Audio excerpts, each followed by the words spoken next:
Hello बच्चों, welcome to our mathematics class. In today's class we'll be continuing chapter number 7 of your NCERT book titled as integrals. और जैसा कि आपको मालूम है कि हमने प्रीवियस लेक्चर के अंदर the method of integration by substitution को ख़त्म कर दिया था और बच्चों हम आगे पढ़ रहे थे या फिर हमने आज शुरू करना था नया मेथड ऑफ इंटीग्रेशन जिसका नाम था the method of integration by partial fraction. एक बहुत ही अच्छा और इंटरेस्टिंग मेथड है. सबसे अच्छी बात इसकी ये है कि एक बहुत ही छोटा प्रोसेस है इंटीग्रेशन करने का. ये आप अभी देखोगे जब हम बताएंगे आपको इसके बारे में.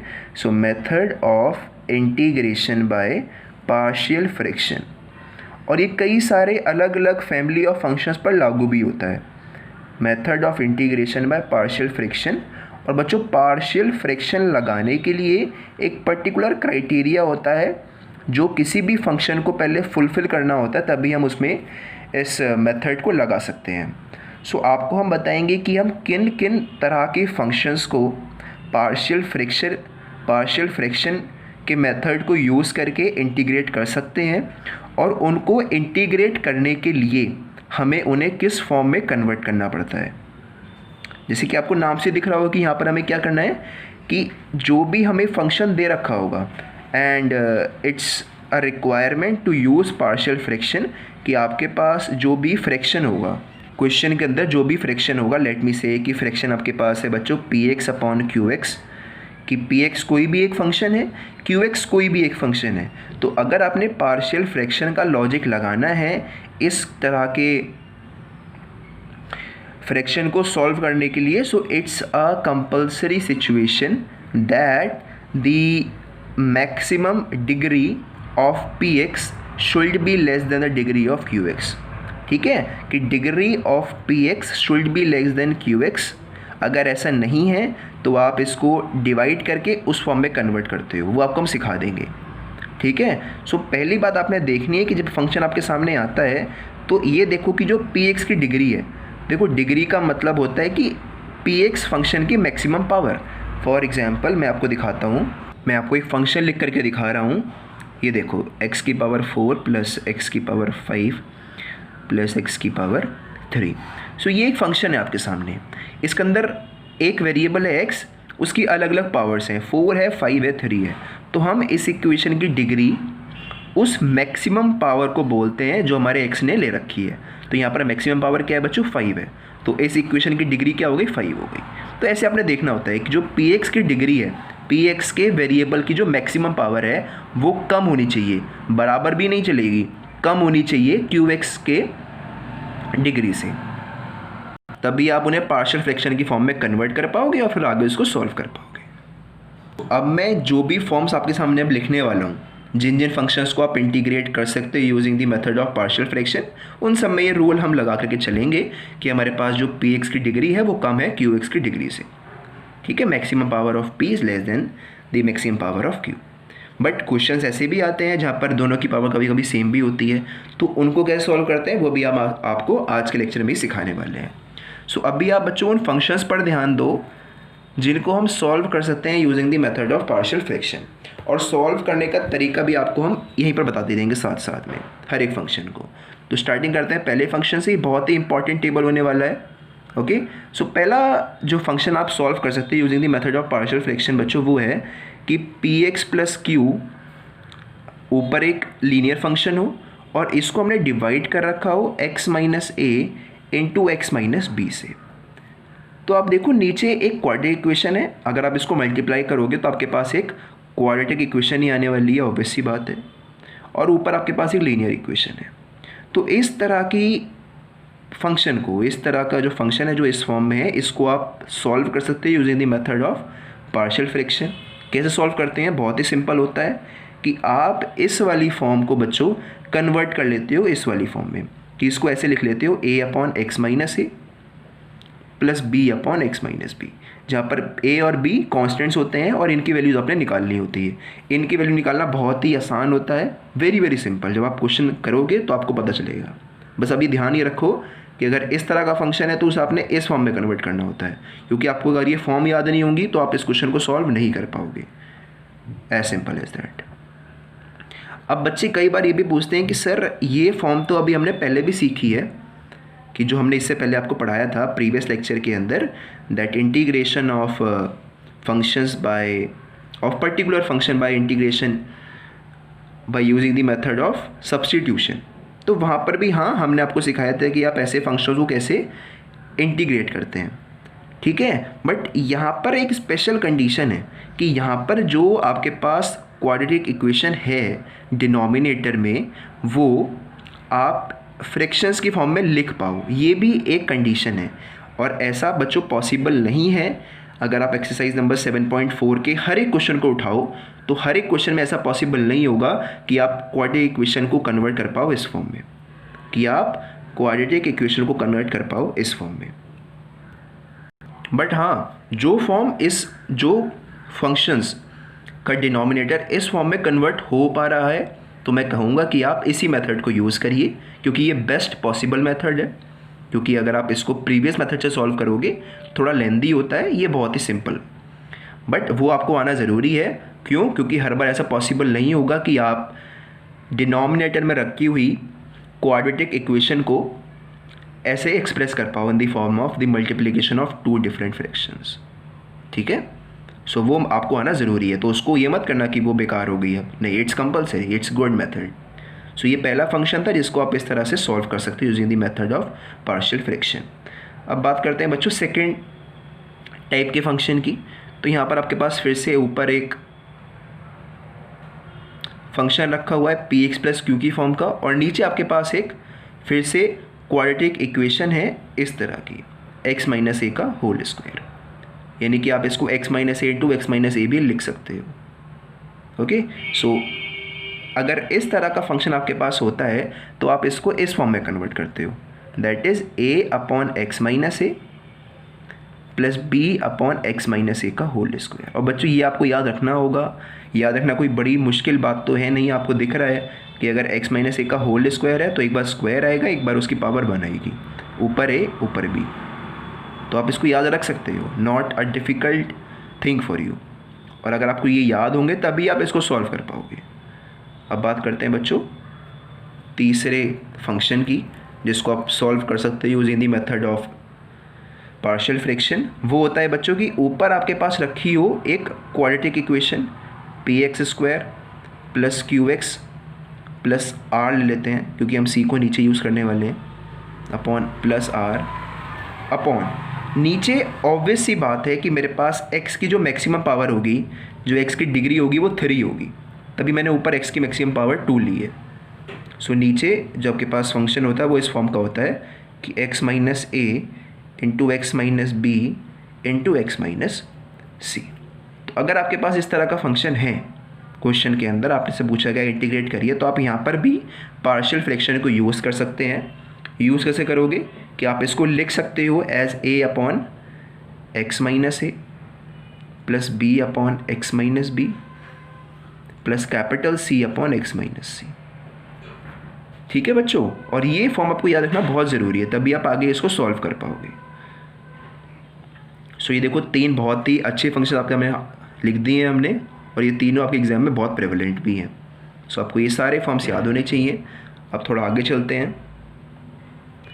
फिर से ऊपर आपके पास एक क्वाड्रेटिक इक्वेशन है p x square plus q x plus r, और नीचे अब हमने क्या किया कि x माइनस ए का होल स्क्वायर ले लिया और एक हमने x माइनस बी ले ली। तो इस तरह से क्या होता है बच्चों, वही होता है कि अगर आपके पास x माइनस ए का होल स्क्वायर है तो आपने एक कांस्टेंट के नीचे x माइनस ए का होल स्क्वायर रखना है, एक के नीचे x माइनस ए रखना है और एक के नीचे x माइनस बी रख देना है, as simple as that. So इसको आप लिख सकते हो as a upon x minus a plus b upon x minus a का whole square plus c upon x minus b. So I hope that this fourth function is also clear to you. Now let's talk about the last form of the function that can be solved using the method of integration by partial fraction, और वो होती है बच्चों कि ऊपर आपके पास फिर से एक क्वाड्रेटिक इक्वेशन है px² plus qx plus r, और नीचे हमने क्या किया, नीचे ध्यान से देखना, बहुत ही इंपॉर्टेंट ये फंक्शन है कि एक आपके पास है बच्चों x माइनस a, और फिर आपके पास है एक quadratic equation x² plus bx plus c।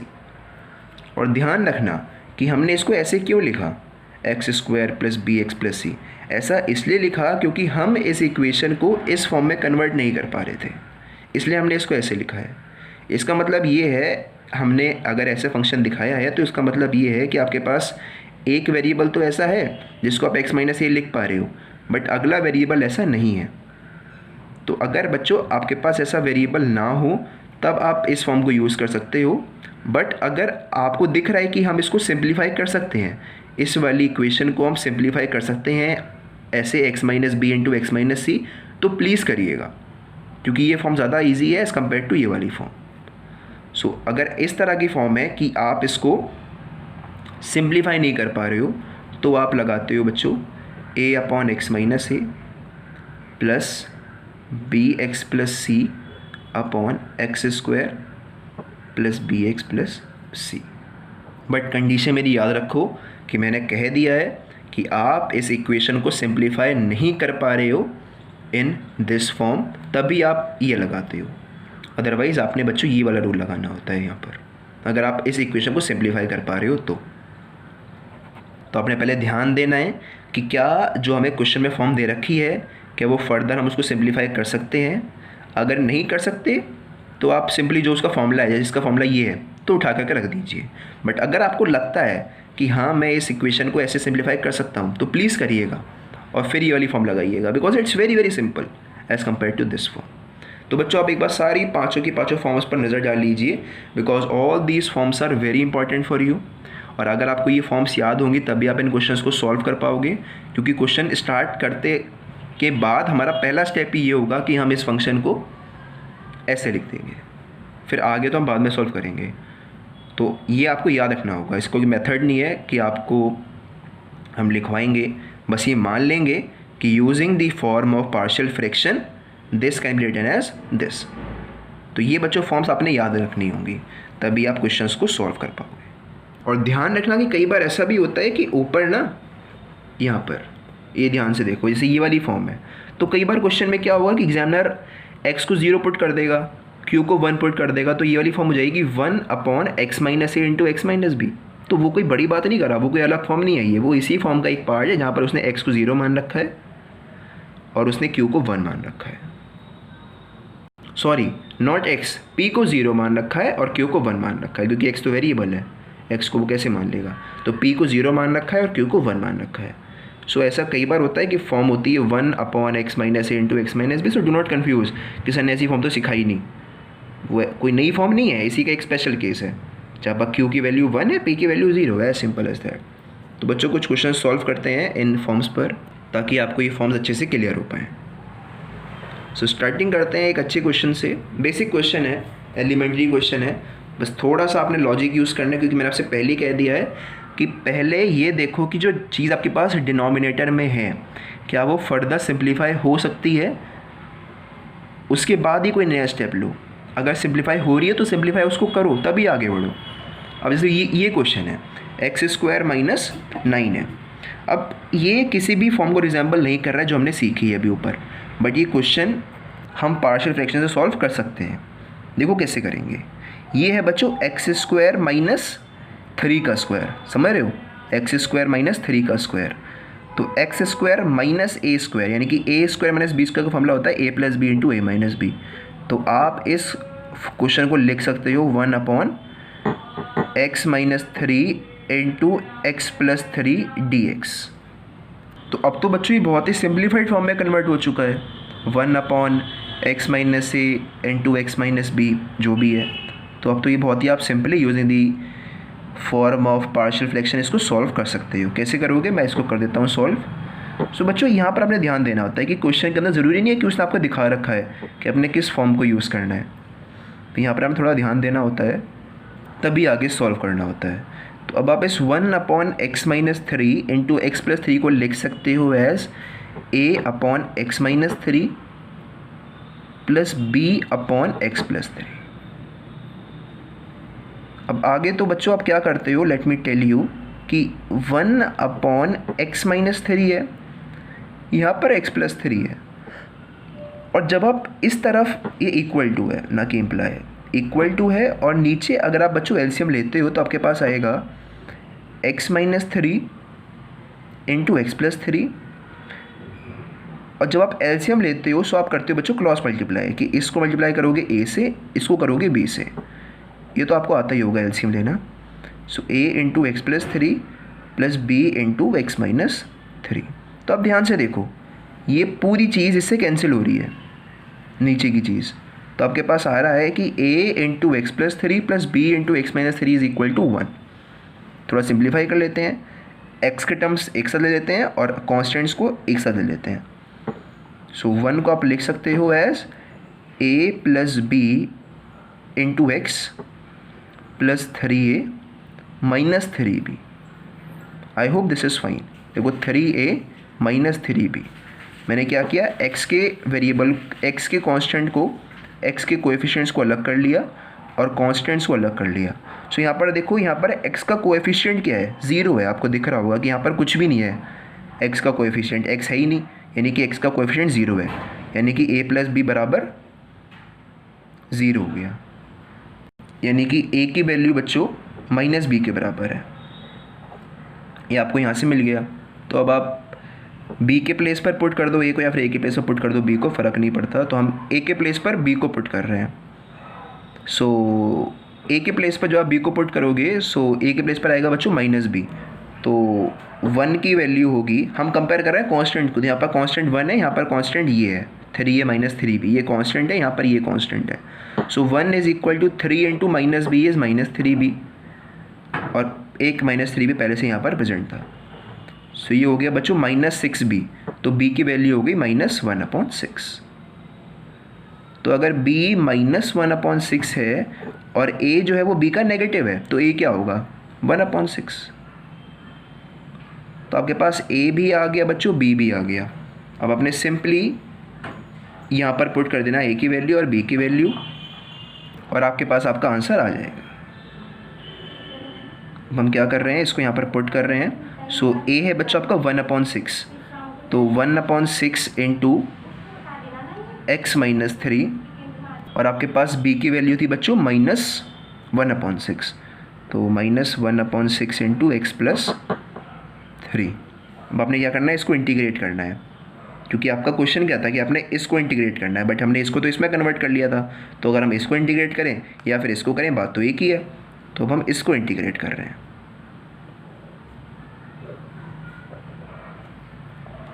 ठीक है, तो पहले इसको इंटीग्रेट कर लिया, फिर इसको कर लीजिए। तो ये देखो 1/x है, मैंने कहा ना x के साथ अगर कोई भी कांस्टेंट ऐड कर रखा हो, माइनस कर रखा हो, हमें फ़र्क नहीं पड़ता, हम इसको x की तरह ट्रीट कर सकते हैं। तो ये होगा 1/x का इंटीग्रेशन होता है बच्चों log x, तो ये हो गया 1/6 log ऑफ x-3, और यहाँ पर है बच्चों -1/6 log ऑफ x+3। साथ में एक कांस्टेंट c आप ऐड कर दीजिए। अब ये जो चीज़ है कांस्टेंट, इसको बाहर कॉमन ले लीजिए, तो 1/6 log of a minus log of b होता है बच्चों log a/b, तो x-3/x+3, साथ में रहेगा प्लस का कांस्टेंट c। तो आपके पास बच्चों, आपके पास ही आपका आंसर आ गया। सो अगर आप देखो तो वैसे तो हमने इतना लंबा करके सॉल्व किया, बट अगर आपको याद हो तो हमने आपको इससे प्रीवियस लेक्चर में एक फॉर्मूला सिखाया था, अगर याद हो तो, कि integration of 1/x² minus a² क्या होता था, dx। ये होता था बच्चों 1/2a log x minus a/x+a। I hope you remember. तो ये फॉर्म कैसी थी, ये भी तो वही फॉर्म थी ना, x² माइनस a² माइनस 3 का स्क्वायर, तो x² माइनस 3 का स्क्वायर। तो आंसर क्या होता है इसका 1/2 इंटू 3 1/6, तो 1/6 आ गया। log of x minus a, यहाँ पर 3 लिख देते हैं, थोड़ा सिंप्लीफाई हो जाएगा। सो log a के प्लेस पर 3 आ गया, सो x माइनस 3 ठीक है। नीचे चाहिए था x+3, तो नीचे भी x+3 है। तो देख रहे हो परफेक्टली करेक्ट हमारे पास आपका हमारा आंसर आया है। सो ये आप कह सकते हो कि आपके पास एक प्रूफ है इस पर्टिकुलर फॉर्मूले का कि अगर हम यहाँ पर 3 ना ले करके ए लेते तब भी हमारे पास रिजल्ट तो यही आना था। ए भी कोई कांस्टेंट था, 3 भी एक कांस्टेंट है। सो बच्चों आप ध्यान से देखो तो ये सिंपली ये फॉर्मूला था जिसका आंसर ये होना था। तो ऐसे आप इसको वेरीफाई भी कर सकते हो कि इसका आंसर 1/6 log x - 3/x+3 ही होना था। But my main motive was to teach you to do such questions using partial fractions. तो मैंने आपको वही सिखाया एंड आई होप कि आपको ये अच्छे से क्लियर हो गया कि आपने कैसे करना है। बस अगर आपको ये फॉर्म याद है तो आप आगे बच्चों प्रोसीड बहुत ही ईजिली कर सकते हो। ठीक है, आपने ए की वैल्यू निकालनी है, बी निकालना है और फिर तो आपका काम ऑलमोस्ट हो ही जाता है, क्योंकि 1/x का log x होगा हर बार, यहाँ पर भी log x ही होगा। तो सिंपली आप ऐसे बच्चों सॉल्व कर सकते हो। So please note down this question, I am turning the page. So पहली फॉर्म तो आई होप कि आपको अच्छे से क्लियर हो गई है। अब एक और क्वेश्चन करते ताकि आपका ये पार्शियल फ्रैक्शन में थोड़ा आपको कॉन्फिडेंस आ जाए। सो क्वेश्चन बच्चों इस तरह से है कि आपको गिवन है कि आपने इंटीग्रेट करना है। ऊपर आपके पास है न्यूमरेटर में 3x - 2 और नीचे आपके पास है x+1 का whole square into x+3 dx। ये आपके पास बच्चों क्वेश्चन है, आपने इसको इंटीग्रेट करना है। तो यहाँ पर आप देखिए x+a का होल स्क्वायर इंटू x+b आपको गिवन है, तो आपको याद होना चाहिए कि इसकी फॉर्म क्या होती है, partial form. Okay, so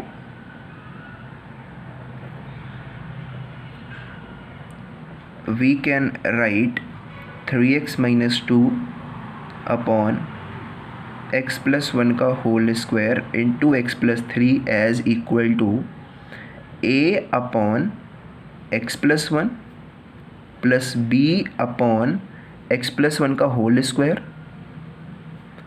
plus c upon x+3। Any problem in this? बच्चों हमने सिंपली क्या किया, हमने एक फॉर्म याद करी थी पार्शियल फॉर्म इस तरह के फंक्शन की। तो हमने लिखा we can write partial form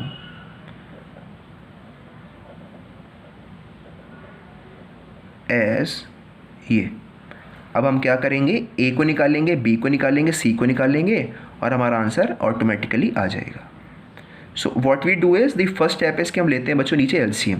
तो ऑब्वियस सी बात है कि जब आप एलसीएम लोगे तो नीचे वाला फंक्शन एग्जैक्टली रिजेंबल करेगा इस फंक्शन को, जो कि आपको दिख भी रहा होगा कि यहाँ पर x+1 की पावर 2 है, तो एक नीचे ये आएगा और एक नीचे x+3 आएगा। तो मैं आपको दिखा देता हूँ, वैसे आपको नीचे लिखने की ज़रूरत होती नहीं है, आपको काटने की या नीचे वाले लिखने की ज़रूरत एग्जाम में होती नहीं है, आप सिंपली इसको लिख सकते हो आगे।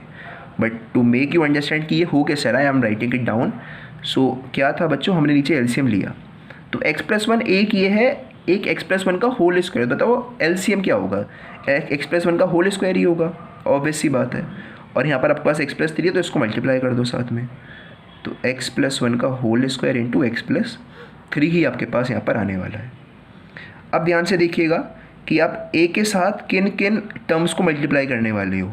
तो ये देखने के लिए आप क्या करते हो ऐसे केसेस में कि आप जो a के नीचे रखा हुआ है ना टर्म x+1, उसको हमेशा डिवाइड कर दिया करो एलसीएम से। आप x+1 को डिवाइड कर दो इससे, तो x+1 से एक x+1 कट जाएगा, बचेगा क्या, एक x+1 और एक x+3। सिमिलरली आप b वाले केस में करोगे कि इस बार x+1 के होल स्क्वायर से डिवाइड कर दोगे इसको, तो पूरा ये कट जाएगा इससे, तो बचा क्या, सिर्फ और सिर्फ x+3 बचा। सिमिलरली आप करोगे बच्चों c के साथ भी, कि c में भी आप क्या करोगे, x+3 से डिवाइड कर दोगे एलसीएम को, तो आपके पास बचेगा c इंटू x+1 का होल स्क्वायर।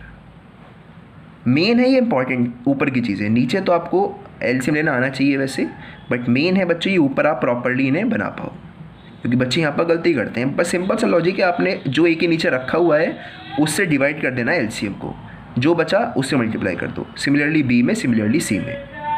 आइए थोड़ा सिंप्लीफाई कर लेते हैं इसको, तो ये तो कट ही जाएगा नीचे का, बचेगा क्या, 3x - 2 की वैल्यू a इंटू ये होगा बच्चों x² + 1 + 3 + 4x + 3, ठीक है, प्लस b इंटू x+3, आगे आप लिखोगे प्लस c, इसको स्क्वायर को भी ओपन कर लीजिए, तो x² एक मिनट, x² + 1 + 2x। अब बच्चों हमारा रूल क्या था कि हम कोएफिशिएंट्स को आपस में कंपेयर करते हैं। सो अगर आपने कोएफिशिएंट्स को आपस में कंपेयर करना है तो जो टर्म्स एक जैसे हैं उन सभी के कोएफिशिएंट को साथ में ले लीजिए, तभी तो आप कोएफिशिएंट को कंपेयर कर पाओगे। सो जो एक्स स्क्वायर का कोएफिशिएंट है उन सबको साथ में लो, जो एक्स का है उसको साथ में लो, जो कॉन्स्टेंट्स हैं उनको साथ में लो, तभी हम आगे कंपेयर कर पाएंगे। ऐसे कुछ नहीं कर सकते इस फॉर्म में। तो हम क्या कर रहे हैं कि जो सेम वेरिएबल के साथ कोएफिशिएंट है उनको साथ में ले रहे हैं। फॉर एग्जांपल एक्स स्क्वायर के साथ एक तो ए है तो हमने ए एक्स स्क्वायर लिखा, फिर एक्स स्क्वायर कहाँ पर है, यहाँ पर है, तो आप प्लस सी इंटू एक्स स्क्वायर करोगे। आप आगे बढ़ते हैं, एक्स पर आते हैं, तो आपके पास है बच्चों 4ax, फिर आपके पास एक्स आपको यहाँ पर मिलेगा तो प्लस bx, फिर आपको एक्स यहाँ पर मिलेगा दैट इज़ 2cx। फिर आगे बढ़ो, अब बचता है सिर्फ कांस्टेंट, तो कांस्टेंट में क्या क्या है, 3a है प्लस 3b है प्लस c है, plus c into 1 is c। अब आप क्या करोगे, कोएफिशिएंट को साथ में मर्ज कर लो, तो 3x माइनस 2 की value x square into a plus c plus x into 4a plus b plus x आप बाहर ले लीजिए, जस्ट अ मिनट, यहाँ पर भी x था तो बच्चों 2c भी आएगा, यहाँ पर 2c, यहाँ पर भी x था ना तो हमने x वहाँ से भी कॉमन लिया होगा। बाकी ये सारे constants that is 3a plus 3b plus c। आपने करना क्या है, सिर्फ इन कोएफिशिएंट्स को कंपेयर कर लो, इक्वेशन के इधर वाले कोएफिशिएंट को इक्वेशन के इधर वाले कोएफिशिएंट से। तो यहाँ पर कहीं आपको एक्स स्क्वायर दिख रहा है, नहीं दिख रहा, तो इसका मतलब है कि एक्स स्क्वायर का कोएफिशिएंट क्या है, 0 है, यानी कि a प्लस सी की वैल्यू क्या है, 0 है। पहले लिख देते हैं comparing coefficients of x square comma x and constants. तो आपके पास आएगा क्या, एक तो आगे बच्चों a प्लस सी की वैल्यू आपके पास 0 है, पहली बात। दूसरी बात आपके पास आएगी कि 4a plus b plus 2c की वैल्यू आपके पास 3 के बराबर है। सो बच्चों अभी आप इसको समझो, ठीक है, वरना एक तरीका और है जो इससे कई गुना आसान है, वो भी आपको हम समझा देंगे, बट वो थोड़ा शायद आप रिलेट ना कर पाओ, बट सिंपल बहुत है, बट लॉजिक उसके पीछे का थोड़ा बड़ा है। So I won't be telling you the logic, but यहाँ पर आप लॉजिक देख सकते हो कि हम सिर्फ और सिर्फ कोएफिशिएंट्स को कंपेयर कर रहे हैं। तो एक कोएफिशिएंट ये हो गया, अगला क्या है बच्चों कि 4a plus b plus 2c की वैल्यू 3 के बराबर है। एक ये हमारे पास इक्वेशन आ गई 3 के बराबर है। सो 3 इक्वेशन है, 3 वेरिएबल है, बहुत ही आसान काम है हमारे लिए सॉल्व करना। साथ में एक constant plus 3b plus 3c की वैल्यू प्लस c की वैल्यू आपके पास 2 के बराबर है। सो बच्चों 3 वेरिएबल्स हैं, 3 इक्वेशन है, बहुत ही सिंपल केस है। पहली बात तो a की वैल्यू माइनस c के बराबर हो गई, तो उसको यहाँ पर पुट कर दो, तो ये रहेगा minus 2a। So 4a minus 2a is equal 4a minus 2 is equal 2a। So 2a plus b की वैल्यू 3 के बराबर हो गई। सो ऐसे आप सॉल्व कर सकते हो। देखो यहाँ से आया a की वैल्यू माइनस c के बराबर है, यहाँ से आया कि 2a प्लस b की वैल्यू आपके पास 3 के बराबर है, और यहाँ से आपके पास आया कि 3a माइनस है, यानी कि 2a प्लस 3b आपके पास 2 के बराबर है। सो वेरी वेरी सिंपल, इन दो को ही कंपेयर कर लो आप, तो माइनस माइनस माइनस लगाया, कैंसिल किया, तो माइनस 2b की वैल्यू आपके पास 1 के बराबर आ गई, तो b की वैल्यू माइनस हाफ हो गई। सॉरी, पहली बात तो यहाँ पर बच्चों माइनस 2 आएगा। अब ध्यान से देखो तो कोएफिशिएंट माइनस 2 है, कांस्टेंट हमारे पास माइनस 2 है, ना कि प्लस 2। और जब यहाँ पर माइनस 2 था तो हम जब साइन चेंज कर रहे थे, हो जाएगा प्लस 2। सो यहाँ पर आएगा 3 + 2 5, सिली मिस्टेक। सो b की वैल्यू होगी बच्चों -5/2। ऐसे ही आप बाकी भी निकाल सकते हो, a की वैल्यू भी निकाल सकते हो, c उसका नेगेटिव होगा। तो a आपके पास है बच्चों 11/4, c आपके पास है -11/4। सो हमने सॉल्व कर लिया और हमारे पास आ गया कि a हमारे पास है बच्चों 11/4, c हमारे पास, या फिर पहले b लिख लो, b हमारे पास है -5/2, c हमारे पास है -11/4। तो आपके पास a भी आ गया, b भी आ गया, c भी आ गया। आप इन सबको ऊपर पुट कर सकते हो, सॉल्व आप कर लोगे। अब सवाल ये आता है कि सर थोड़ा लंबा लग रहा है हमें a b c निकालना, क्या कोई सिंपल तरीका नहीं है? सो बच्चों बहुत एक सिंपल तरीका है जिससे आप a b c को बहुत ही ईजिली और बहुत विदिन फ्यू सेकेंड्स निकाल सकते हो। और वो स्टेप शुरू होता है सिर्फ इस लाइन के बाद। आपको ना ही ये चाहिए, ये कुछ नहीं चाहिए, इतना पार्ट आप डिलीट कर सकते हो अगर आप उस मेथड को फॉलो कर पा रहे हो, तो रियलाइज़ कर पा रहे हो। तो बहुत ही सिंपल सी मेथड है। आपने बस क्या देखना है, इस इक्वेशन को ध्यान से देखना है और इसको देखने के बाद ये समझना है, या फिर इसको भी नहीं, आपको इसको भी नहीं देखना बच्चों। ये हमारा चीज़ शुरू होती है यहाँ से, इस वाली फॉर्म से, यानी कि आपने इसको भी डिलीट कर देना है। आपको ये लिखने की ज़रूरत भी नहीं है, आप सीधा यहाँ पर आओ। अब यहाँ पर आपने क्या करना है कि देखो नीचे की चीज़ तो मैं काट देता हूँ, ये तो हम पहले ही काट चुके हैं, इसकी हमें ज़रूरत भी नहीं है। नीचे की चीज़ को कैंसिल कर दो, मतलब हमें सिर्फ ऊपर ऊपर से है। तो यहाँ पर हम क्या करते हैं कि x की वैल्यूज़ एज्यूम करते हैं। x को हम 0 मान लेते हैं, -1 मान लेते हैं, -2 मानते हैं, बट मानते हैं दिमाग लगा के हैं, ये नहीं कि कुछ भी मान लिया उल्टा सीधा, फिर काम नहीं बनेगा। फिर तो फिर से इक्वेशन बन जाएंगी, फिर से सॉल्व करते रहना। तो हम क्या करते हैं, थोड़ा माइंड यूज़ करते हैं और देखते हैं कि मैं x की ऐसी क्या वैल्यूज़ पुट करूँ कि मेरे पास 2 वेरिएबल्स कैंसिल हो जाएं। तो ध्यान से देखो, अगर मैं x को -1 पुट करता हूँ, दोबारा सुनना, मैं x को बच्चों अगर -1 पुट करता हूँ तो मेरे पास ये जो चीज़ है ये 0 बन जाएगा। -1 + 1 0 होता है, 0 इंटू समथिंग इज ऑल्सो 0, तो ये पूरा टर्म 0 बन गया, नहीं बन गया, 0 बन गया। अब यहाँ पर आओ, यहाँ पर हमने पुट किया भाई x की वैल्यू -1 के बराबर है, तो -1 + 1 0 बन गया, 0 इंटू सी इज़ 0, तो ये भी 0 बन गया। बचा क्या, सिर्फ और सिर्फ b बचा, और यहाँ पर भी बस जो बचा, जो x को -1 पुट करने के बाद आएगा वो बचा। तो अब b को निकाल सकते हो डायरेक्टली इसी इक्वेशन से। सो यहाँ पर आपके पास मेथड है to find a b c directly. वहाँ पर आप क्या करते हो बच्चों, अब या तो इस सब को लिखो और लिखने के बाद डालो और to find a b c. यहाँ बात चलिए हमें ए बी सी निकालना है, तो हम कैसे निकालेंगे, तो हमें ए बी सी निकालना है। हमारे पास इक्वेशन में दोबारा लिख रहा हूँ उसी इक्वेशन को, समझना बहुत अच्छी चीज़ है, आपके बहुत काम आएगी।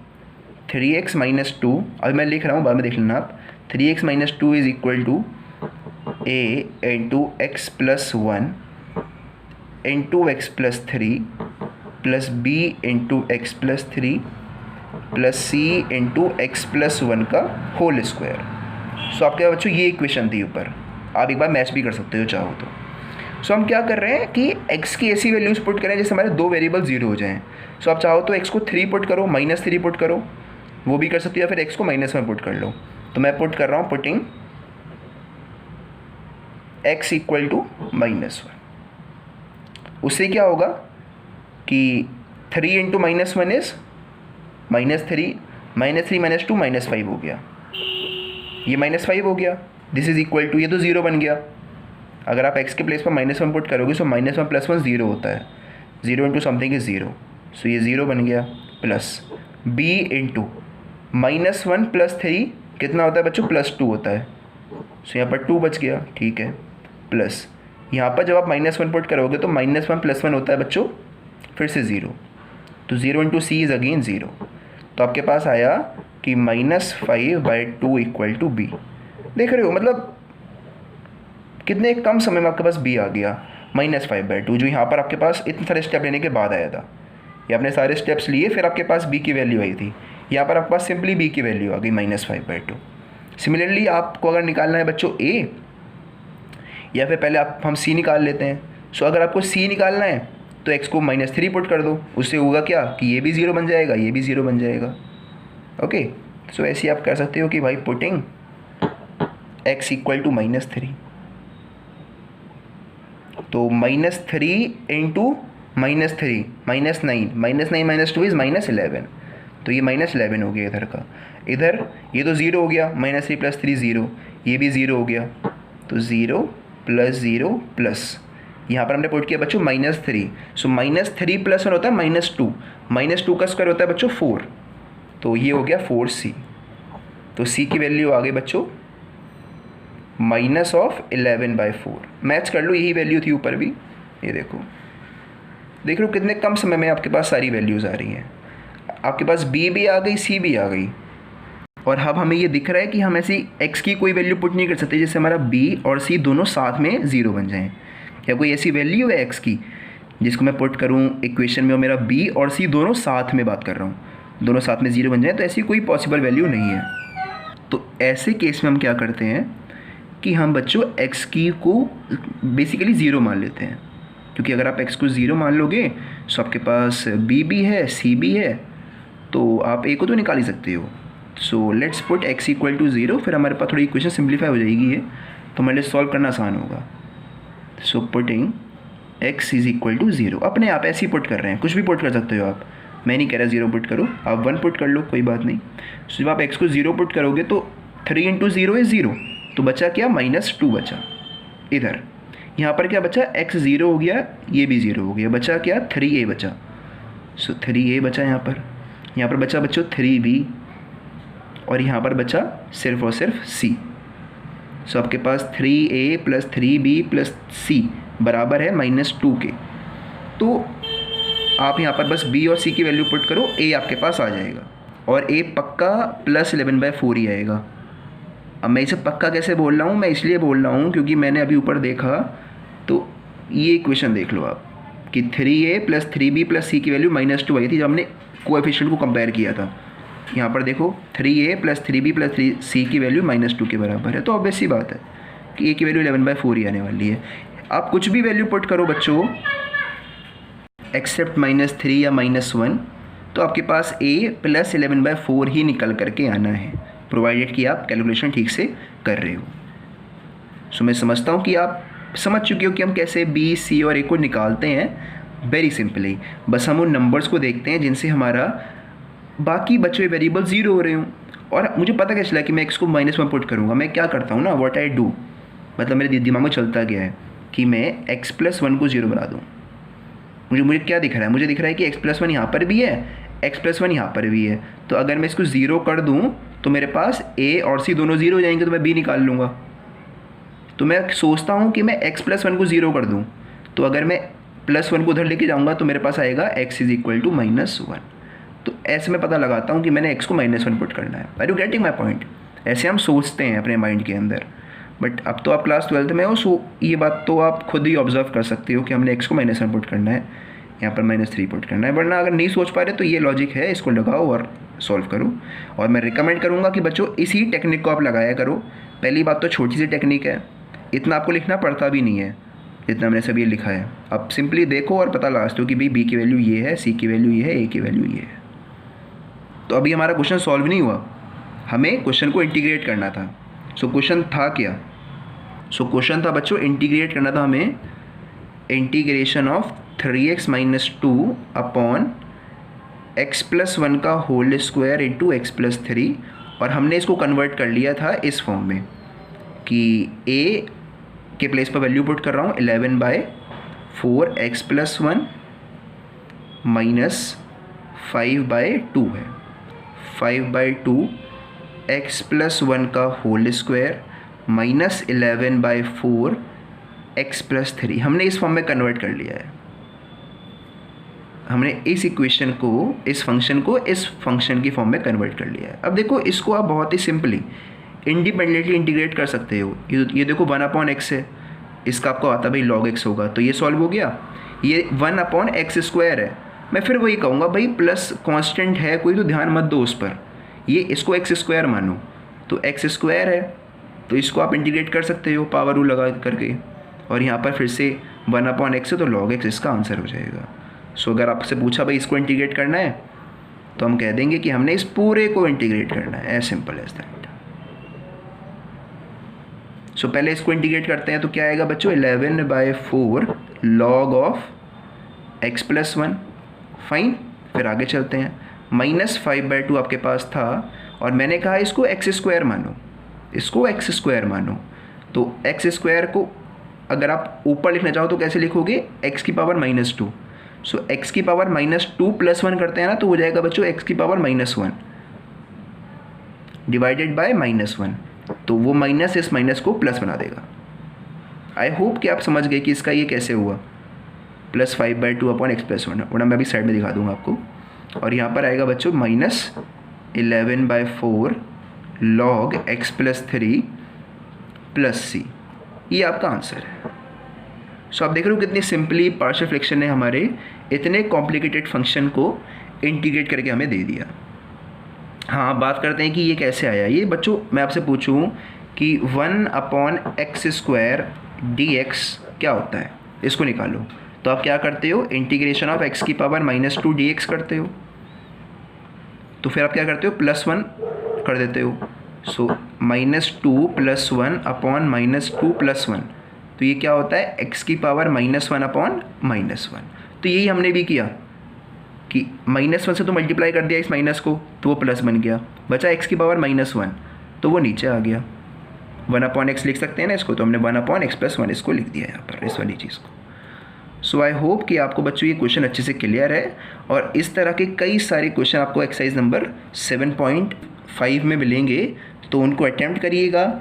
एक इम्पॉर्टेंट क्लास रह गई है पार्शियल फ्रैक्शन में, जहाँ पर जो आपकी degree of the numerator function बराबर या फिर ज़्यादा होती है degree of the denominator function से। तो वो एक स्पेशल केस है जिस रेशनल फंक्शन को हम बोलते हैं इम्प्रॉपर फंक्शन, तो उसको हम सिखाएंगे कल। आज टाइम ओवर हो चुका है, सो आज के लेक्चर को यहीं पर ख़त्म करते हैं। बट आप मेजर क्वेश्चंस, वो सारे क्वेश्चंस जिनमें न्यूमरेटर की पावर कम है डिनोमिनेटर से, सभी को सॉल्व कर सकते हो। या फिर मैं आपको बता देता हूँ कि वो क्वेश्चन कौन कौन से हैं। Let me have a look on the book.